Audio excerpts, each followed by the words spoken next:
जय श्री राधे कृष्णा। राधे राधे दोस्तों। जब भी हम हिंदू धर्म में पूजा तथा पूजा घर की बात करते हैं या फिर लड्डू गोपाल की बात करते हैं, तो दोस्तों, घर घर में काफी सारे लोग जो भी कृष्ण भक्त होते हैं, वह सभी अपने घर में लल्ला को जरूर रखते हैं। हर घर के मंदिर में प्रायः लड्डू गोपाल देखने को मिलते हैं। पर कुछ लोग शुरुआत में तो भगवान को स्थापित करने के नियम का पालन करते हैं, लेकिन धीरे धीरे बाद में नियमों को अनदेखा कर देते हैं। दोस्तों, अगर आपके घर पर लड्डू गोपाल है तो लड्डू गोपाल की सेवा के अलावा रोजाना के कामों में भी कुछ नियमों का पालन करना आपका धर्म बनता है। आज मैं आपको बताऊंगा कि किस प्रकार से आप अगर घर में अपने लड्डू गोपाल रखते हैं तो आपको एक छोटी सी भूल नहीं करनी चाहिए, वरना आपकी सारी सेवा बेकार हो जाती है। एकदम सच्ची बात है। उन करोड़ों कृष्ण भक्तों द्वारा जो अक्सर अपने जीवन में लड्डू गोपाल की नटखट शरारतों के प्रत्यय अनुभव और दर्शनों का महासौभाग्य पाते हैं। जैसे कोई छोटा सा मासूम बच्चा हो और आप उसको पिट दे, लेकिन फिर थोड़ी देर बाद आप उसे प्यार से बुलाए तो वह अपनी मां को भूलकर आपके पास खिलखिलाते हुए चला आता है। उसी तरह से कोई बड़े से बड़ा पापी भी अगर अच्छा इंसान बनना चाहता है तो वह भी प्रेम से अगर लड्डू गोपाल को बार बार बुलाए तो लड्डू गोपाल ठुमक ठुमक करके हंसते हुए उसके पास पहुंच जाते हैं। हमारे शास्त्रों में लाड़ लड़ाने की बड़ी महिमा बताई गई है। कई लोगों को तो पता ही नहीं होता है कि लाड़ लड़ाना किसको कहा जाता है। लाड़ लड़ाना वह तरीका है जिससे अनंत ब्रह्मांड को जन्म देने वाला, पालने वाला और नष्ट करने वाला परम सत्ता आपके बंधन में बंध जाता है। अब यह आपके ऊपर है कि आप उन्हें किस रिश्ते में बांधना चाहते हैं। आप जिस भी रिश्ते से सबसे ज्यादा प्यार महसूस करते हैं, चाहे वह बेटा हो, भाई हो, भतीजा हो, भांजा हो, कोई भी रिश्ता हो, उसी रिश्ते से बिना किसी संकोच के बाल गोपाल को जोड़ें और फिर कुछ दिनों तक उस रिश्ते को नियम से निभाएं। आप चमत्कार देखिए। कुछ दिन बाद भले ही आप उस रिश्ते को भूल जाएंगे, पर आपके लड्डू गोपाल नहीं भूलेंगे। दोस्तों, आप देखेंगे, आपको महान आश्चर्य होगा कि जब रिश्ता लड्डू गोपाल आपसे निभाते हैं तो दोस्तों, मैं जानता हूं सुनने में थोड़ा सा अजीब लगेगा, और लाड़ लड़ाने में बस यही गहरी मानसिकता होती है कि लड्डू गोपाल से हमारे या आपसे जो भी रिश्ता आपने जोड़ा है, मन ही मन, अंदर ही अंदर आप वो रिश्ता निभाते रहे। और मन में अगर भावना करने में दिक्कत आ रही है तो आप चाहे तो कोई भी मूर्ति या किसी भी तस्वीर का सहारा ले सकते हैं। अगर मन में लड्डू गोपाल को खाना खिलाने में एकाग्रता नहीं हो रही है तो मूर्ति के सामने भोग लगाए, दोनों में कोई अंतर नहीं है। इस प्रेम की सच्ची गाथा मैं आपको एक छोटी सी कहानी के माध्यम से बताता हूं। आपको सुनकर बहुत ही आश्चर्य होगा। एक बार की बात है, दो बूढ़ी औरतें थीं। दोनों ही वृद्ध स्त्रियां थीं, दोनों पड़ोसन थीं और उन दोनों में बहुत ज्यादा दोस्ती थी। उन दोनों का संसार में कोई नहीं था, इसलिए एक दूसरे का हमेशा साथ देती थी, एक दूसरे का हाथ बंटा थी। एक स्त्री उसमें से हिंदू थी और एक जैनी थी जो हिंदू थी। उसने अपने घर में लड्डू गोपाल को विराजमान किया हुआ था और हर दिन बड़े ही प्रेम से लड्डू गोपाल की सेवा करती थी। उनको स्नान कराती, धुले कपड़े पहना, दूध फल आदि भोग अर्पित करती।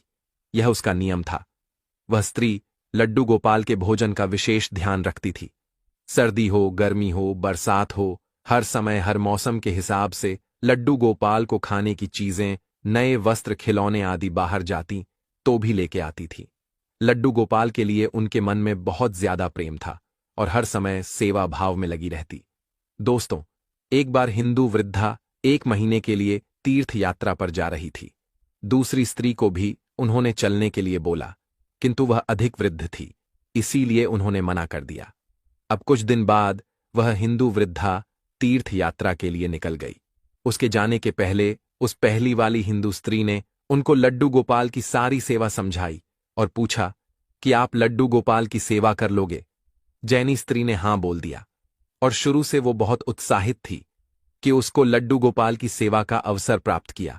उस दिन उसने बड़े प्रेम से लड्डू गोपाल की सेवा की, भोजन कराने से लेकर रात तक के शयन तक सभी कार्य पूर्ण श्रद्धा के साथ किए और जैसे जैसे बताया था जैनी स्त्री ने वैसे वैसे किया और वह अपने घर शयन के लिए चली गई। जब अगले दिन वो लौटी लड्डू गोपाल की सेवा के लिए तो उसने लड्डू गोपाल को स्नान कराने की तैयारी की। और जब वह लड्डू गोपाल को स्नान करने लगी तो उसने देखा कि लड्डू गोपाल के पांव पीछे की ओर मुड़े हुए हैं। उसने पहले कभी लड्डू गोपाल के पांव नहीं देखे थे। जब भी देखा था उनको वस्त्रों में देखा था दोस्तों।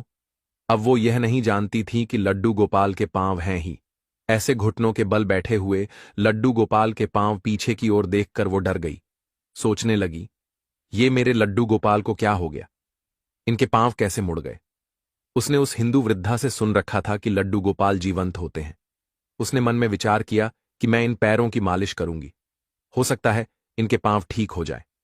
बस फिर क्या था, भक्ति भाव में डूबकर वो भोली भाली जैन वृद्धा महिला ने लड्डू गोपाल के पैरों की मालिश शुरू कर दी। इसके बाद वह नियम से रोज 5 बार उनके पैर की मालिश करने लगी। और उस भोली भाली वृद्धा की भक्ति देखकर, प्रेम देखकर कि ठाकुर जी का हृदय द्रवित हो उठा। भक्तवत्सल भगवान ने अपनी करुणा, अपना प्रेम उस वृद्धा पर उड़ेल दिया। और एक दिन प्रातः उस वृद्धा ने देखा कि लड्डू गोपाल के पांव ठीक हो गए। वह सीधे खड़े हो गए। यह देखकर वह बहुत खुश हुई और दूसरी स्त्री के आने की प्रतीक्षा करने लगी। कुछ दिन बाद जब दूसरी वाली स्त्री, जो हिंदू स्त्री थी, वह आकर के लड्डू गोपाल के उसने दर्शन किए तो डर गई और रोना शुरू कर दिया और अचंभित हो गई और पूछा कि मेरे लड्डू गोपाल कहाँ गए? यह सुनकर जैन ने उनको सारी बात बताई और यह बात सुनकर कि वह वृद्ध स्त्री सन्न रह गई और उनको लेकर के अपने घर आ गई। वहां जाकर उसने देखा कि लड्डू गोपाल मुस्कुरा रहे थे। वो लड्डू गोपाल के चरणों में गिर पड़ी। अब वो बोली, हे गोपाल, आपकी लीला निराली है। मैंने इतने वर्षों तक आपकी सेवा की किंतु आपको नहीं पहचान सकी। तब उस जैन वृद्धा से बोली कि तू धन्य है।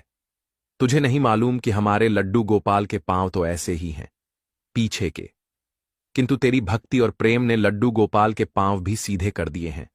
उस दिन के बाद उन दोनों स्त्रियों के मध्य प्रेम भाव और अधिक बढ़ गया और मिलकर लड्डू गोपाल की सेवा करने लगी। बात इतनी है कि जब तक दोनों जीवित रहीं, लड्डू गोपाल की सेवा करती रही। दोस्तों, हम कितनी एकाग्रता से मन में लड्डू गोपाल की ध्यान से सेवा करते हैं, वो मैटर करता है। अंदर ही अंदर आपको एक रिश्ता जोड़ करके लड्डू गोपाल से पुत्र की तरह, भाई की तरह, पिता की तरह, जो भी आप रिश्ता जोड़ना चाहे उसकी तरह जोड़ करके मन ही मन, अंदर ही अंदर वह रिश्ता निभाएं। मन में भावना करने की दिक्कत आती है तो आप एक लड्डू गोपाल को लेकर के आई है, उनकी सेवा करिए खेल खेल में। लड्डू गोपाल तब आपके अपने बन जाएंगे, आपको पता भी नहीं चलेगा।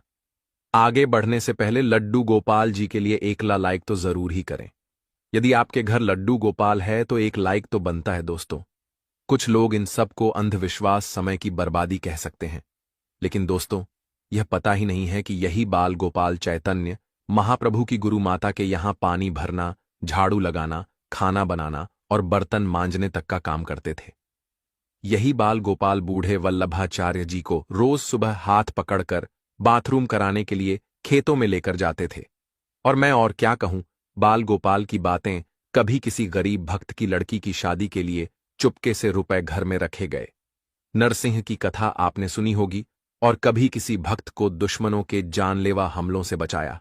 दोस्तों, इसी बाल गोपाल ने कितनों को फर्जी मुकदमों से बचाया तो कितनों की सालों पुरानी बीमारियों के दर्द को सेकंड में लेकर खत्म कर दिया। यही बाल गोपाल है जो एक्सीडेंट में अपाहिज होने वाली दुर्घटना को मामूली फिसलने वाली घटना में बदल देते हैं। यह वही बाल गोपाल है जो भविष्य में होने वाले कैंसर को मामूली बीमारी में बदलकर खत्म कर देते हैं।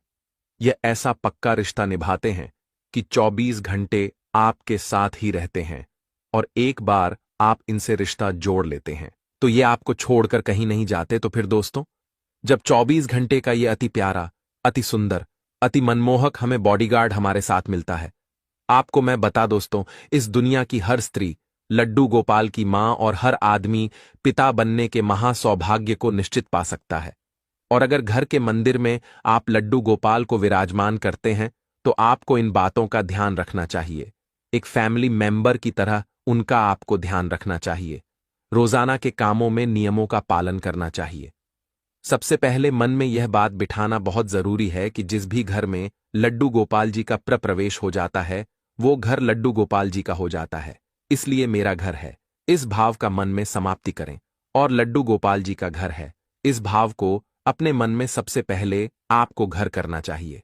दोस्तों, दूसरी बात यह है कि लड्डू गोपाल जी अब आपके परिवार के सदस्य हैं। सच तो यह है कि यह परिवार अब लड्डू गोपाल जी का है, इसलिए लड्डू गोपाल जी को परिवार के एक सम्मानित सदस्य का स्थान प्रदान करें और कोई ना कोई नाता, जैसे मैंने बोला, भाई पुत्र, मित्र गुरु, कोई भी हो, कोई भी नाता हो, बेटा आप जो बनाना चाहिए उनको बनाइए और उसी प्रेम और निष्ठा से उस नाते को निभाएं। अपने लड्डू गोपाल जी को एक प्यारा सा नाम जरूर दे। कोई लल्ला कहता है, कोई कान्हा कहता है, कोई लल्ला कहता है। जो इच्छा वो नाम आप दें, वो जरूर परिवार के सदस्य की। जैसे आप आवश्यकताएं पूरी करते हैं, उसी तरह से एक लड्डू गोपाल जी का आपको हर समय उनकी आवश्यकताओं का ध्यान रखना चाहिए। कोई विशेष तामझाम नहीं करना है। आपको प्रेम और भाव के भूखे हैं, इसीलिए जितना प्रेम हो आपके अंदर, जितना भाव आप अर्पित कर सकते हैं, बस वो उतना आपके हो जाते हैं। किसी भी घर में प्रवेश के साथ ही लड्डू गोपाल जी की प्राण प्रतिष्ठा हो जाती है। कोई अलग से प्राण प्रतिष्ठा की उनकी जरूरत नहीं होती, इसलिए उनको मात्र प्रतिमा ना समझ करके घर के एक सदस्य के रूप में उनके साथ व्यवहार करना चाहिए। उन्हें एक सुंदर सा आसन देना चाहिए। उनकी स्थापना आपको सुंदर से आसन पर करनी चाहिए। आसन लाल, पीले या केसरिया रंग का हो, बेल बूटों से, रत्नों से सजा हुआ हो। यह उनको बहुत ही प्रिय होता है। दोस्तों, इसके बाद भगवान के चरण धोए। भगवान के चरणों को धोते हैं, उसको पाक कहते हैं, और इसमें शुद्ध पानी भरकर फूलों की पंखुड़ियां उसमें आपको डालनी चाहिए। रोज उनको स्नान कराना चाहिए, जैसे हम रोज स्नान करते हैं। रोज उनको स्नान कराएं। प्रतिदिन सुबह सुबह प्रेम पूर्वक उनको जगाना चाहिए। जागो मोहन प्यारे, प्यार से एक भजन गाए, गीत गाएं जो आपको आता है। सिर्फ बोले लाला उठ जाओ लाला। इस प्रकार से हाथ जोड़ करके लाला के आगे आप हाथों को फैला करके उनको जगाए।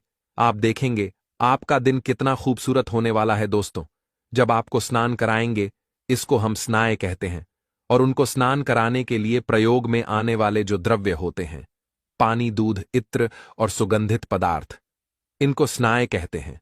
स्नान कराने के समय आपको यह बात ध्यान रखनी चाहिए कि जिस तरह घर का कोई भी सदस्य सर्दी में गर्म पानी और गर्मी में ठंडे पानी से स्नान करता है, उसी प्रकार से लड्डू गोपाल जी के स्नान के लिए मौसम के अनुसार पानी का चयन करना चाहिए।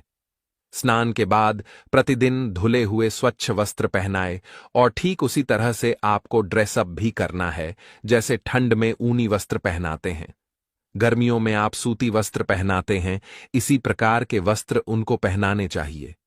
दोस्तों, सर्दी गर्मी से बचाव का प्रबंध करना चाहिए।